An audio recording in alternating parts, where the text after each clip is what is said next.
Hello നമസ്തേ, കപ്പിൾസിന്റെ പുതിയ എപ്പിസോഡിലേക്ക് വീണ്ടും ഒരിക്കൽ കൂടി എല്ലാവർക്കും ഹാർദമായ സ്വാഗതം. അപ്പോൾ ഇന്ന് നമ്മൾ എന്ത് പരിപാടി ആയിട്ടാണ് നമ്മൾ പ്രതിച്ഛായ എന്ന് പറയുന്ന സിനിമയെ പറ്റി കുറച്ച് കാര്യങ്ങൾ പറയാനാണ് വന്നേക്കുന്നത്. പ്രതിച്ഛായ നമ്മുടെ ഈ വരുന്ന ഇലക്ഷന് തൊട്ടും ഇറങ്ങുന്ന ഒരു സിനിമയാണ്. പൊളിറ്റിക്കൽ ത്രില്ലറോ അങ്ങനെയാണോ വിശ്വസിപ്പിക്കാം. പിന്നെ വേറൊരു കാര്യം, മറ്റന്നാളാണ് റിലീസ് അല്ലേ?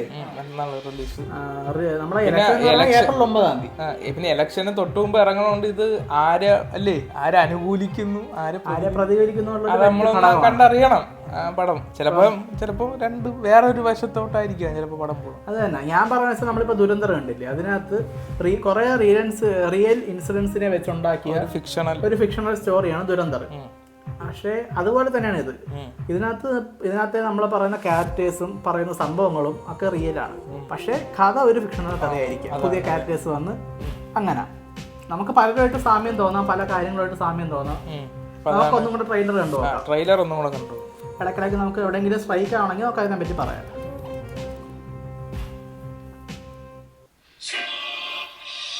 നിങ്ങളെല്ലാവരും കാത്തിരിക്കുന്നത് എൻ്റെ വിജയകഥ കേൾക്കാനാണ്.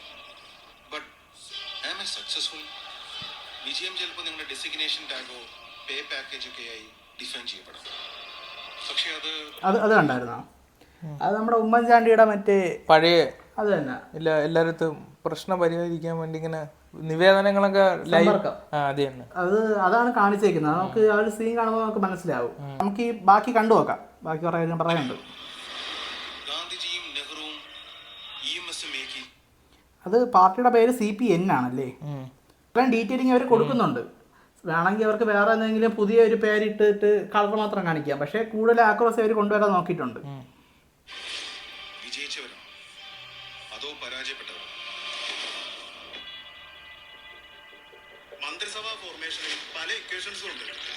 അത് രാമലീല മതം, നിർണായക ശക്തികളുമായിട്ടുള്ള ബന്ധങ്ങൾ, അങ്ങനെ പലതിന്റെ മുകളിലാണ് ഞങ്ങളെല്ലാം കസേരയും വലിച്ചിട്ടിരിക്കുന്നത്.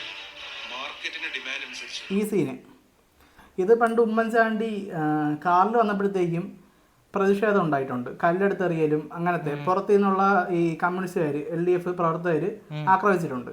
ആ സീന് ആണ് എനിക്ക് കണ്ടപ്പോൾ ഓർമ്മ വന്നത്. വിഗ്രഹങ്ങളെ സൃഷ്ടിക്കുന്നതും തകർക്കുന്നതും നിങ്ങളാണ്. ഇത് മറ്റേ ഇത് കണ്ട CPNM എന്നാണ്. CPNM ഇപ്പം അവരെല്ലാ രാഷ്ട്രീയ പാർട്ടി അത് കണക്കി പറഞ്ഞു പോയിട്ടുണ്ട്. രണ്ട് സീറ്റ് ഭൂരിപക്ഷത്തിന്റെ നെഗളിപ്പിന് ഒരു മര്യാദ വേണം കേട്ടോ. ഇപ്പം എന്താ പറയണത്, 2 സീറ്റിന്റെ ഭൂരിപക്ഷത്തിന്റെ കാര്യമാണ് ഉമ്മൻചാണ്ടി വന്ന ആ ഒരു കാലഘട്ടമാണ് പറയുന്നത്. അപ്പം ഇതിനകത്ത് എങ്ങനെ പോയാലും ആ ഒരു 2016 മുമ്പുള്ള ആ ഒരു 5 വർഷത്തെ കഥയായിരിക്കാം ബാക്കി പറയുന്നത്. അതേപോലെ മീഡിയസിന്റെ കാര്യം പറയുന്നുണ്ട്. നമ്മൾ ഈ സമയത്ത് തന്നെ മീഡിയസ് ഉണ്ട്. അവര് TRP റേറ്റിംഗിന് വേണ്ടിയിട്ട് അവർക്ക് എത്രത്തോളം താഴാൻ പറ്റുമോ അത്രത്തോളം അവർ താഴുന്നുണ്ട്. കഥകൾ അവർക്ക് അതിനനുസരിച്ച് കെട്ടിച്ചമയ്ക്കുന്നുണ്ട്. ഇതുണ്ട് സെക്രട്ടേറിയറ്റ് വളയലിനാണ് ഈ പുള്ളി ഇന്ന് സംസാരിക്കുന്നത്.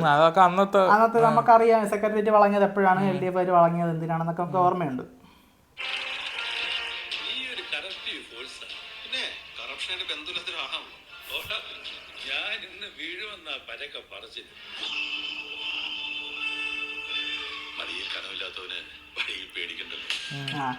ഈ ഡയലോഗ് അത് പ്രത്യേകിച്ച് പറയേണ്ട കാര്യമില്ല.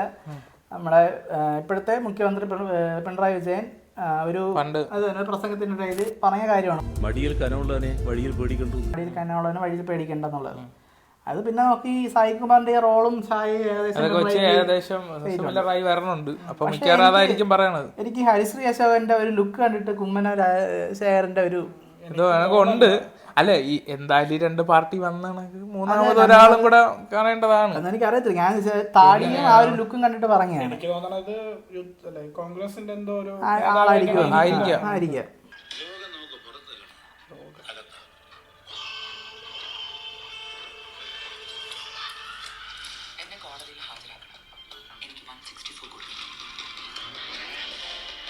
സോളാർ കേസായിട്ട് പോകുന്ന പോലെ തോന്നുന്നുണ്ട്. ഇതിനകത്ത് ഇതിന്റെയൊക്കെ ബാക്കിലുള്ള ഒരു സ്ക്രിപ്റ്റഡ് വശമാണ് കാണിക്കുന്നത്. എങ്ങനെയാണ് ഇതൊക്കെ സാറിന് അവനെ പറ്റിയല്ല അറിയാം, എന്നെ പറ്റിയോ ഏജന്റ് എക്സ്.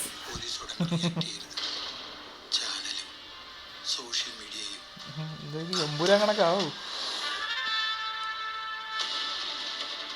അല്ല അങ്ങനത്തെ കുറെ കാര്യങ്ങളൊക്കെ ഉണ്ട്. ഉണ്ണികൃഷ്ണന്റെ പടമാണേ. ഏജന്റ് എക്സ് വരുന്നില്ലെങ്കിൽ അത്ഭുതമുള്ളൂ. രാഷ്ട്രീയത്തിൽ ഇപ്പോൾ വ്യക്തികളില്ല, പ്രതിച്ഛായകൾ മാത്രമേ ഉള്ളൂ. അതാണ് പോയിന്റ്. അത് തന്നെ. ഇനി ഞാൻ പറയും, സാർ കേൾക്കും. തുടരും. Director by Unnikrishnan B.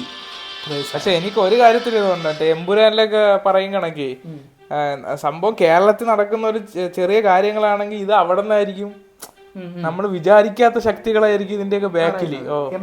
മറ്റേ ഇലുമിനാറ്റി ഒക്കെ പോലെ. ഇതിൽ ഷറഫുദ്ദീന്റെ ക്യാരക്ടറിനെ കാണുമ്പോൾ രണ്ട് കാര്യങ്ങൾ തോന്നുന്നുണ്ട്. ഒന്ന്, പുള്ളി ഒരു കോർപ്പറേറ്റ് അത് തന്നെ കോർപ്പറേറ്റ് ഈ നമ്മൾ ഈ ഇലക്ഷനോ അല്ലെങ്കിൽ ഓരോരോ ഇതിനുവേണ്ടി PR വർക്കിന് വേണ്ടി ഒരു ടീംസിനെ കാണൂലേ, അത് കണക്കും എനിക്ക് തോന്നുന്നുണ്ട് ഷറഫുദ്ദീനെ കാണാൻ പറ്റിയാലും ആവാം. നിനക്ക് ഇത് പടം ഇത് ട്രെയിലർ കണ്ടിട്ട് പടം ആർക്ക് അനുകൂലമായിട്ട് തോന്നുന്നു? പടം എനിക്ക് അങ്ങനെ അനുകൂലമായിട്ട് തോന്നുന്നില്ല. നീ നേരത്തെ പറഞ്ഞതിനെ, പക്ഷെ മൂന്നാമതൊരു പാർട്ടി ഇതിൽ വരാൻ സാധ്യതയില്ല. സാധ്യത ഞാൻ കാണുന്നില്ല. അത് കുമ്മനായിരിക്കത്തില്ല. രണ്ട് പാർട്ടി കുമ്മനായിരിക്കില്ലെന്ന് പറയാൻ പുള്ളിയുടെ ഒരു ക്യാരക്ടർ ഇൻസ്പയർ ആയിട്ടല്ലായിരിക്കാം ചെയ്തതെന്നാണ് പറഞ്ഞത്. ഇപ്പൊ ആരുടെ ബയോപിക് അല്ല എടുത്തേക്കുന്നത്. പക്ഷെ അതിനകത്ത് തന്നെ പറയുന്നുണ്ടല്ലോ മറ്റേ നമുക്ക് ശത്രുക്കള് വെളിയിലല്ല അകത്ത് തന്നെ ഉണ്ടെന്നുള്ളത്. അപ്പൊ അങ്ങനെ നോക്കുമ്പോഴത്തേക്കും ചിലപ്പോ അങ്ങനത്തെ ഒരു ക്യാരക്ടർ ആയിരിക്കാം. അത് പറഞ്ഞത് ഈ ജനസമ്പർക്ക പരിപാടി ചെയ്ത ആ വ്യക്തിയാണ്. അത് എങ്ങനെ പോയിരുന്നു ഉമ്മൻചാണ്ടിയുടെ ക്യാരക്ടർ ഇൻസ്പിറേഷൻ ആയിട്ട് നമുക്ക് തോന്നുള്ളൂ. അത് തന്നെ ആയിരിക്കും അവർ ഉദ്ദേശിക്കുന്നത്. എനിക്ക് രണ്ട് പാർട്ടികൾ തമ്മിലുള്ള എല്ലാ പൊളിറ്റിക്കൽ സിനിമ അങ്ങനെ തന്നെയാണ്. ഇത് പക്ഷെ കൂടുതൽ ആക്രോസ് വരുത്തിട്ടുണ്ടോ ആൾക്കാരെ ലുക്ക് പോലുവേ. ചിലപ്പം ഇവര് ആ ഒരു സമയത്ത് ഇവർക്കുള്ളിൽ നടന്ന കാര്യങ്ങൾ കുറച്ചുകൂടെ ശ്രദ്ധ കേന്ദ്രീകരിച്ച് നടക്കുന്ന ഒരു സിനിമയായിട്ടാണ് തോന്നുന്നത്. അതായിരിക്കും മിക്കവാറും വരാൻ. എനിക്ക് തോന്നുന്നത് ഇപ്പം നമ്മളിപ്പോ രണ്ട് പാർട്ടി ഉണ്ടെന്ന് പറഞ്ഞല്ലോ, LDF UDF പോലെ. പക്ഷെ ഇപ്പൊ ഏത് പാർട്ടിയുടെ കഥയാണെങ്കിൽ അതിനകത്ത് അവരെ അണികൾ തമ്മിലുള്ള ഇത് കാണുമല്ലോ. ചിലപ്പം ഇയാള് നേതാവായി കുറെ നാളുകൊണ്ടിരിക്കണം, അങ്ങനത്തെ പ്രശ്നം. അത് തന്നെ, ആ കാല് വാരലും പ്ലസ് ഈ കാല് എങ്ങനെ അവര് വാരുന്നു അതൊക്കെ വെച്ചിട്ടായിരിക്കും. എനിക്കിപ്പോ തോന്നിയെന്ന് വെച്ചാൽ എന്റെ ഒരു അറിവെന്ന് വെച്ചാൽ ഇപ്പൊ ബാലേന്ദ്ര മേനോൻ ഒരു ഉയർന്ന നേതാവാണ്. പുള്ളിക്ക് വേണ്ട ഒരു എല്ലാ ഇതുമായിട്ട് ഹെൽപ്പ് ചെയ്യുന്നത് നിവിൻ നെയ്മ്പോളി മോനായിരിക്കും. അല്ലെങ്കിൽ ചിലപ്പം മനസ്സിലായി ഒരു ആള് PR വർക്ക് തുടങ്ങി ഞാൻ പറയാം. അപ്പൊ അവര് ഓപ്പോസിറ്റ് പാർട്ടി ഇറക്കുന്ന ഒരാളാവാൻ ഷറഫുദ്ദീൻ മലർത്തി അടിക്കാൻ വേണ്ടിട്ട് ആവാം. ഷറഫുദ്ദീൻ പിന്നെ നമ്മള് എനിക്ക് ട്രെയിലർ കണ്ടപ്പോഴത്തേക്കും കൂടുതൽ കോൺസെൻട്രേറ്റ് ചെയ്ത് പോകുന്നത് നെയ്മ്പോൾ സപ്പോർട്ട് ചെയ്യുന്ന ബാലേന്ദ്ര മേനോൻ തന്നെയാണ്. അതായത് കോൺഗ്രസിനെ ആണ് കൂടുതൽ സപ്പോർട്ട് ചെയ്ത് പോകുന്നത്. ഇപ്പൊ പുറത്ത് നിൽക്കുന്നതും വില്ലൻ റോളായിട്ട് നമുക്ക് തോന്നിയിരിക്കുന്നതും സായി കുമാറിന്റെ റോളാണ് അല്ലേ. ഒരു വില്ലത്തരം ഫീൽ ചെയ്യുന്നുണ്ട്. പക്ഷെ അങ്ങനെ ആയിരിക്കാൻ ചാൻസ് ഇല്ല. അങ്ങനെ ആയിരിക്കാൻ സാധ്യത കുറവാണ്. ഒന്നാമത്തെ കാര്യം ബി ഉണ്ണികൃഷ്ണൻ എന്ന് പറയുന്ന ഡയറക്ടർ അതെ എന്തെങ്കിലും ഒരു ഇത് ട്വിസ്റ്റുകൾ കൊണ്ടുവരാ. ബി ഉണ്ണികൃഷ്ണൻ ഒരു തീവ്ര ഇടതുപക്ഷ അനുഭാവിയാണ്. അപ്പൊ പുള്ളി ഒരിക്കലും അങ്ങനെ LDFന് എതിരായിട്ട് വരുന്ന രീതിക്ക് ചെയ്യാൻ സാധ്യത കുറവാണ്. പിന്നെ സിനിമയാണ് എങ്ങനെ വേണമെങ്കിലും കൊണ്ടുപോകുന്നുള്ള. അതാണ് ഞാൻ നേരത്തെ പറഞ്ഞത്. എടാ ഇപ്പം നമ്മൾ നേരത്തെ പറഞ്ഞ ഈ രാമലീല സിനിമയില്ലേ, അതിനകത്ത് ദിലീപ് എന്തിനാണ് ചെയ്യണത്? എതിർ എന്ന് പറഞ്ഞാൽ തനിക്ക് ഇഷ്ടപ്പെട്ട പാർട്ടിയിൽ നിന്ന് മാറി എതിർ പാർട്ടിയിൽ നിന്നിട്ടാണ് ഈ പരിപാടികളൊക്കെ ചെയ്യണത്. പക്ഷെ ഉള്ളിലുണ്ട് അതുപോലെ എന്തെങ്കിലും ഒരു പരിപാടി ആയിരിക്കും. മിക്കവാറും ഒരു റിയൽ കമ്മ്യൂണിസം എന്താണെന്ന് കാണിച്ചു കൊടുക്കുന്ന വലിയ പരിപാടിയായിരിക്കും. പിന്നെ ഇവര് ഒരു ഇന്റർവ്യൂ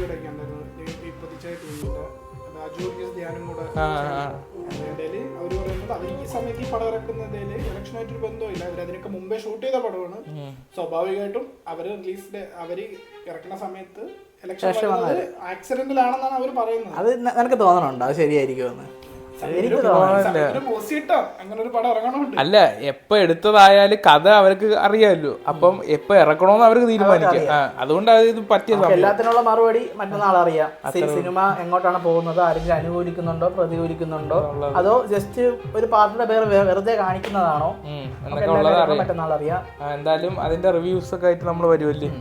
അപ്പൊ കൂടുതൽ വിശേഷങ്ങൾ ചാനൽ സബ്സ്ക്രൈബ് വെച്ചാൽ പുതിയ വിശേഷങ്ങളുമായി കഫ്ലിക്സ് ഉണ്ടാവും. Line cut.